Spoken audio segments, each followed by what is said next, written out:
cérémonie symbolique. Respect de calendrier. Mission accomplie. Mova a, enfin, transmis à Nanga, la liste complète de partis et regroupements politiques, tels qu'enregistrés au niveau du ministère de l'Intérieur. Même s'il a laissé la primeur de son contenu à la CENI, il ressort de quelques bribes d'informations glanées difficilement qu'il serait question d'environ 600 partis politiques et de près de 100 regroupements politiques. Ainsi, seuls, ces partis et regroupements listés pourraient rivaliser d'ardeur en vue de la conquête du pouvoir, lors des prochaines élections dont l'échéance du 23 décembre 2018 constitue le point culminant de l'essentiel de ce processus. Les problèmes persistants seront traités par les cours et tribunaux. Pour ce qui concerne tous les cas à problème, Mova aurait, vraisemblablement, pris la résolution de ne point s'y mêler.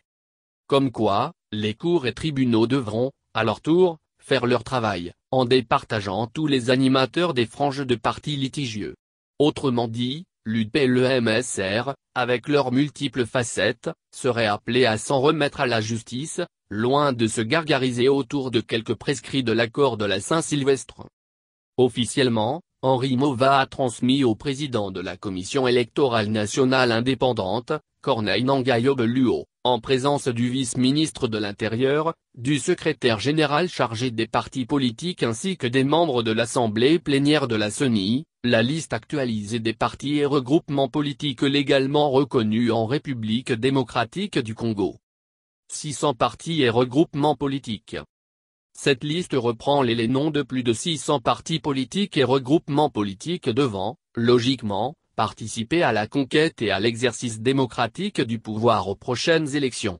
Ce geste fort du gouvernement de la République témoigne de son engagement à continuer à accompagner le processus électoral et surtout de se conformer au calendrier électoral rendu public par la CENI le 5 novembre 2017. Mova a profité de son passage au siège de la CENI pour visiter la salle Abbé Apollinaire Malumalu où se réalise le contrôle qualité de 200 machines à voter récemment réceptionnées par la CENI et la salle du Centre national de traitement où s'effectuent les opérations de traitement qualitatif du fichier électoral.